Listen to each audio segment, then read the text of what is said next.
오늘 말씀의 제목은 설교자 스데반 두 번째 시간인데요. 요셉의 이야기를 가지고 함께 은혜 나누기를 원합니다. 지난 시간 스데반은 사내들인 공의에서 대제사장 가야바로부터 신성 모독에 대한 발언을 하였는지에 대한 질문을 받게 됐습니다. 그 고소의 내용인 예수가 성전을 헐고 모세가 준 규례를 고치겠다라고 한 말을 마치 옳은 소리인 양 그대로 전했는지에 대해서 여부를 질문하는 것이었죠. 묻는 것이었습니다.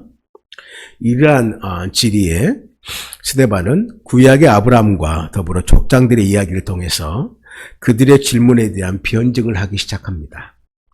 그에 대한 고소의 내용처럼 자신이 신성 모독의 발언이 아니었음을 적극적으로 변증하고 나선 것이죠.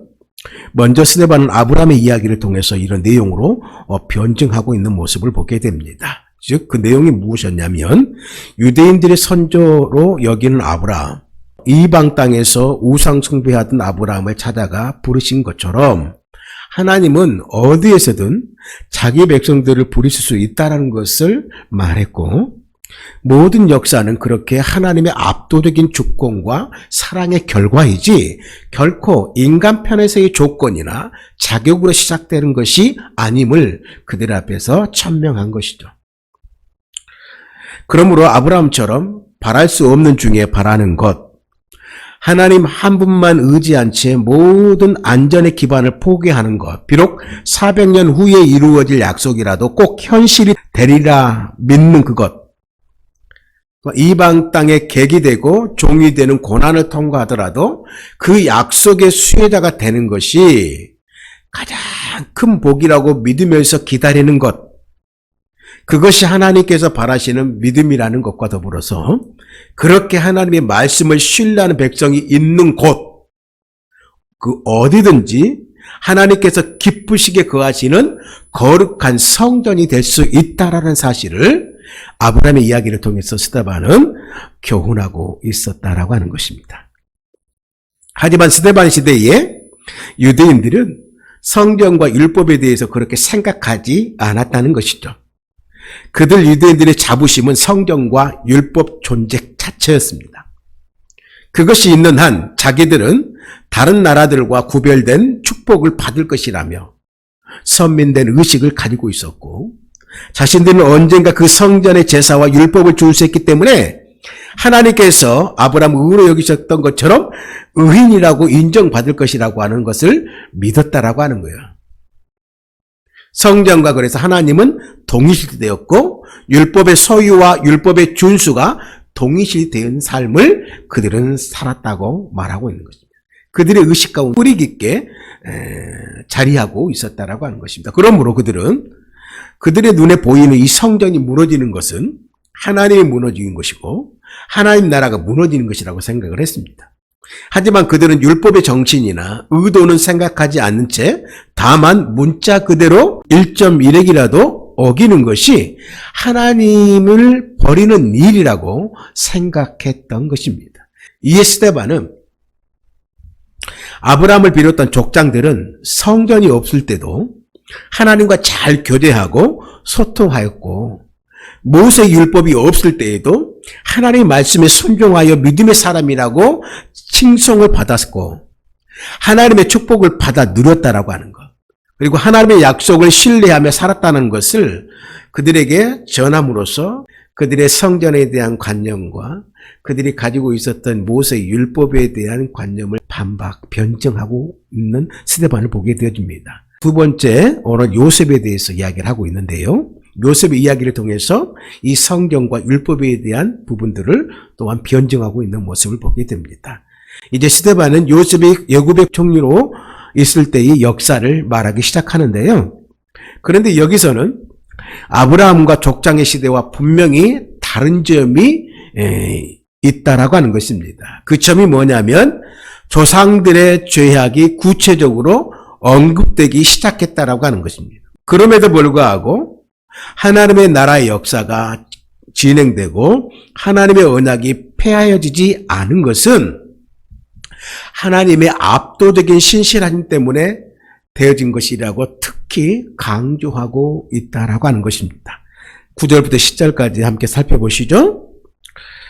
여러 조상이 요셉을 시기하여 애굽에 팔았더니 하나님이 그와 함께 계셔 그 모든 환난에서 건져내사 애굽 왕 바로 앞에서 은총과 지혜를 주시매 바로가 그를 애굽과 자기 온 집의 통치자로 세웠느니라. 아멘. 요셉을 시기해서 그를 죽음의 땅 애굽으로 몰아낸 이스라엘 조상들의 이 죄악에도 불구하고 하나님은 요셉과 함께 하셔서 오히려 그들의 죄악을 하나님의 약속에 실현되는 일로 사용하셨음을 이야기를 하고 있는 것이죠. 하나님이 11명의 이스라엘의 아들들과 함께 한 것이 아니라 한 명의 요셉과 함께 하셨다라는 것은 어찌 보면 오늘 이 이야기를 통해서 그렇게 이야기하고 있는 거예요. 절대 다수의 유대인들이 한 명 예수님과 그의 제자들을 시기하고 핍박하는 상황에도 적용될 수 있는 이야기라고 하는 것이죠.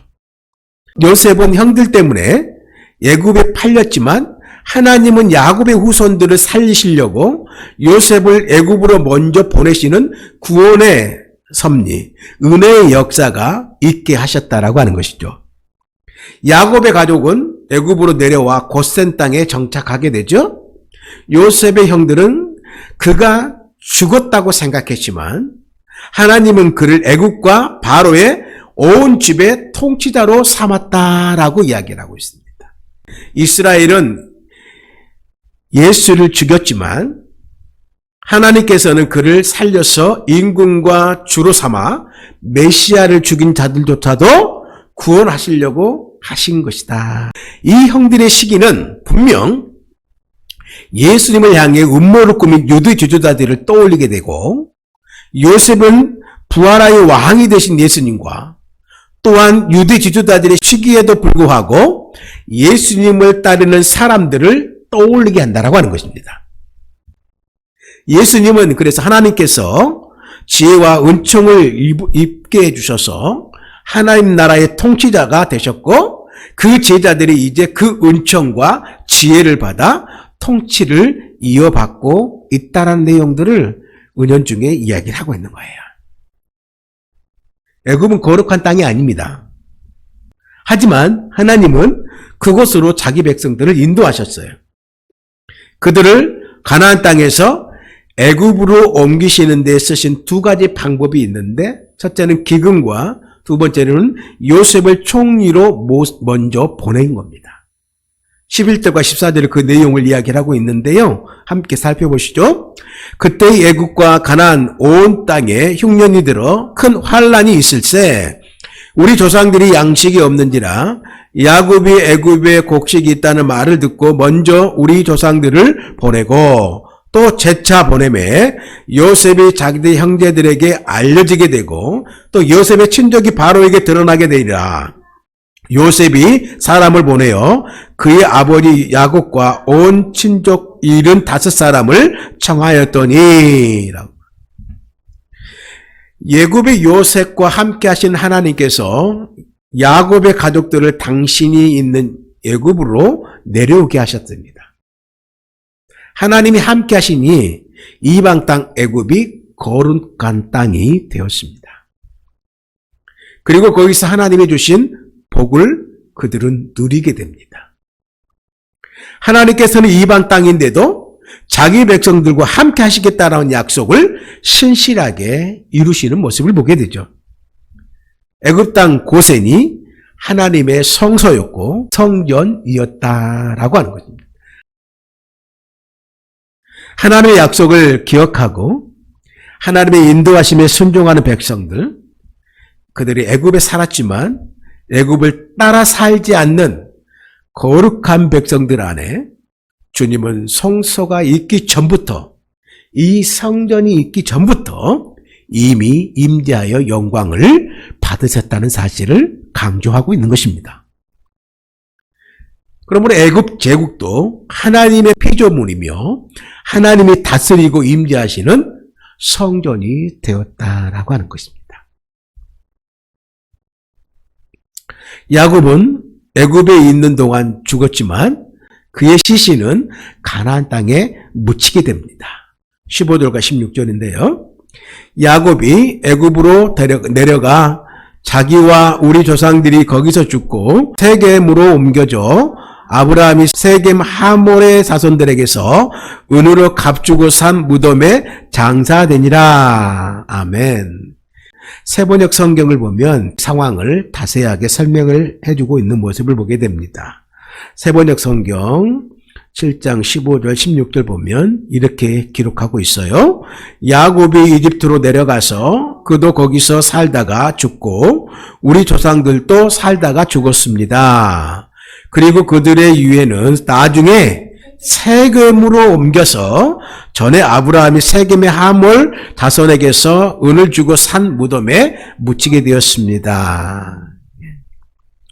우리가 아는 대로 야곱은 아브라함과 이삭과 함께 가족 묘지인 헤브론의 막벨라굴에 묻히게 됩니다.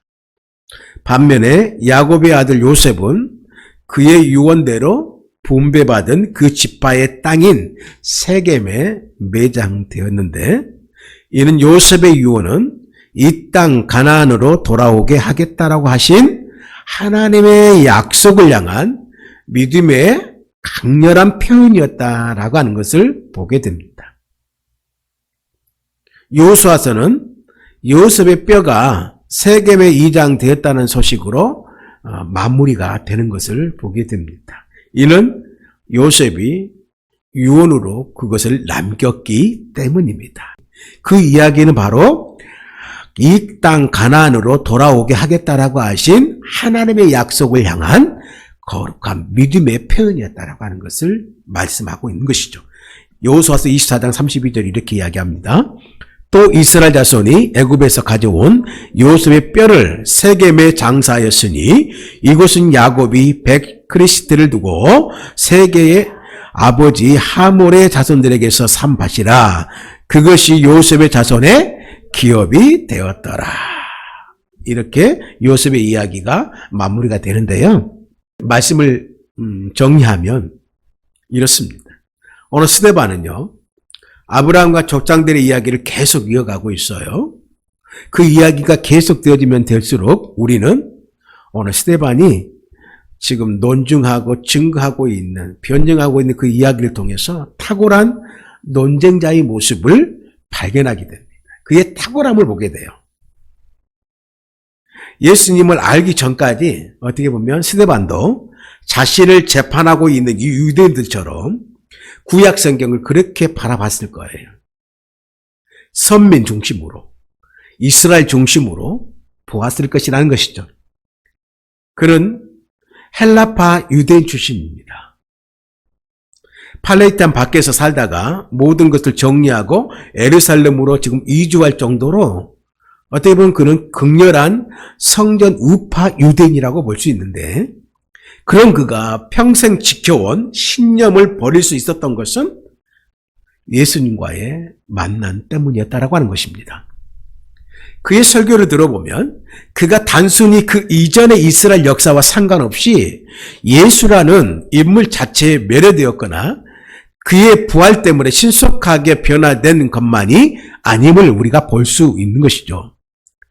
이제 그는 예수라고 하는 그 렌즈를 통해서 아브라함을 불러 연약을 주실 때부터 전개된 이스라엘의 모든 역사가 이 예수께서 가져온 하나님의 나라와 그의 십자가와 부활을 통해서 이루신 그 구원의 역사에 모두가 다 연관됐다는 것을 깨닫게 된 겁니다.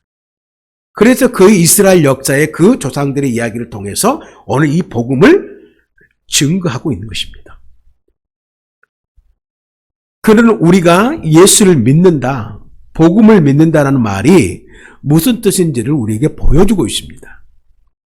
이는 그 예수에 대한 이해 때문에 그 이전의 모든 역사가 새로운 의미로 다가왔다라고 하는 거예요. 어떻게 살아야 하는지를 또한 말해주고 있는 것이고, 앞으로 그 역사가, 이 이스라엘 역사가, 그들의 역사가, 이 하나님 나라의 역사가 어떻게 전개될 것인지에 대해서 내다볼 수 있게 됐다라고 하는 것입니다. 무엇을 통해서요? 이 복음을 통해서, 이 예수 그리스도의 렌즈를 통해서 새롭게 해석하고 새로운 의미로 그것을 발견하게 됐다라고 하는 것이죠. 이제 그가 영접한 예수님은 당대의 타락한 유대교와의 결별을 가져오게 하였지만 어느 유대인들과 공유하는 그 긴 이스라엘 역사와의 결별은 아니었다라고 하는 것입니다. 그 역사 내내 주체로서 자신의 뜻을 이루어 오신 그 하나님의 시간이 비로소 사람이면서 하나님의 아들이신 예수님을 통해서 온전한 의미가 드러났음을 그는 알고 있었다라고 하는 것이죠. 그래서 그것은 단순한 에피소드나 우연한 일이 아니고 복음, 즉 그에게 굿 뉴스가 되었다라고 하는 것을 말하고 있는 것입니다.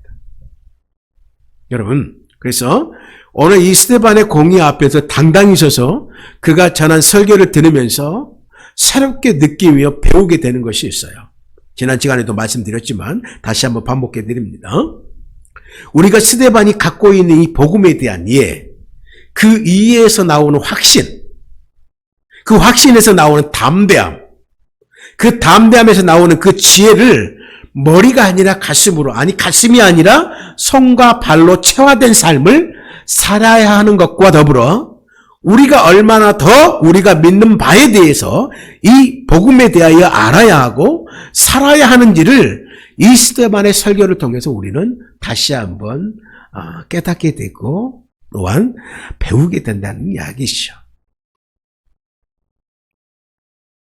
사랑하는 여러분, 오늘 주님은 저와 여러분들에게 이 시대에도 이와 같은 스데반이 되어지길 원하고 있습니다.